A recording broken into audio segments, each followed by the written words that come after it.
Saya pernah punya pengalaman soalnya. Saya buka toko, waktu itu di Kalibata, jual kacang-kacang, segala macam, kismis gitu. Jadi makanan seperti ini. Saya kasih teman-teman pegawai di situ, saya bilang, ini saya izinkan untuk makan, tapi seperti ini. Saya tuliskan kadarnya. Ya. Tapi ini tidak boleh lebih daripada itu. Karena ini kita lagi dagang, gitu kan. Karena lebih daripada itu nanti bisa bungkus, bawa pulang, habis juga nggak dagang nanti kan. Nah rupanya, saya amanahkan kepada seseorang, kalau dia omongannya luar biasa. Seperti orang yang sudah paham agama. Omongannya luar biasa, dalil-dalilnya banyak. Saya percayakan silakan ini kasir dipegang gini-gini. Nah sebenarnya terbongkar banyak hal yang terjadi pada dia. Dia tulis buat kartu nama, dihapus alamat toko. Jadi kalau ada setiap pembeli datang dikasih kartu nama dia, boleh order sama dia langsung. Karena dia sudah tahu supplier-supplier tempat kami beli, maka dia langsung ambil dari supplier untuk kasih kepada konsumen-konsumen. Berkhianat ini. Tidak boleh kita kerja di situ kemudian kita lakukan itu ya. Saya tidak tahu, ayah saya kebetulan datang duduk di kasir, ditemukan kartu nama itu, panggil Khalid sudah tahu. Enggak, saya enggak tahu. Saya panggil dia, kenapa antum buat kartu nama begini? Ya bisa ngomong. Tapi ada yang lebih parah lagi, jadi ada banyak hal yang dilakukan akhirnya kebongkar, saya berhentikan, sudah akhi antum jalan saja. Jadi lebih baik ini tidak bisa, kalau nggak amanah begini nggak mungkin. Karena saya percayakan uang segala macam. Rupanya setelah keluar teman-temannya pegawai lain pada bicara, Ustaz setiap kali dia datang itu dia selalu ambil gelas besar,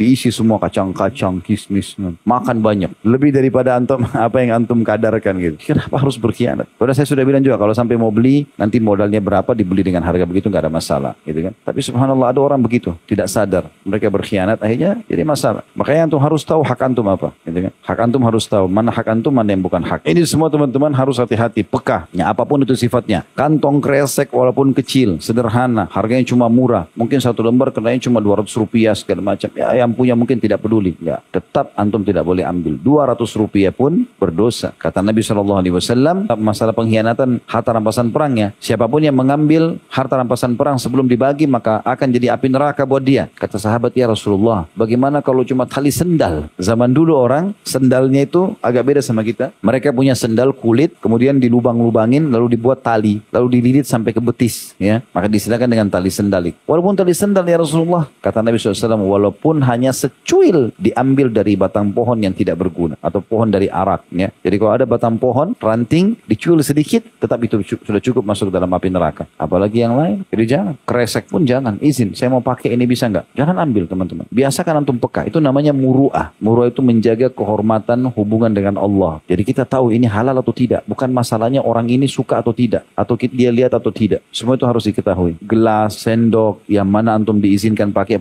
Enggak, jangan. Tidak boleh sama sekali. Semua dalam hal apapun ya.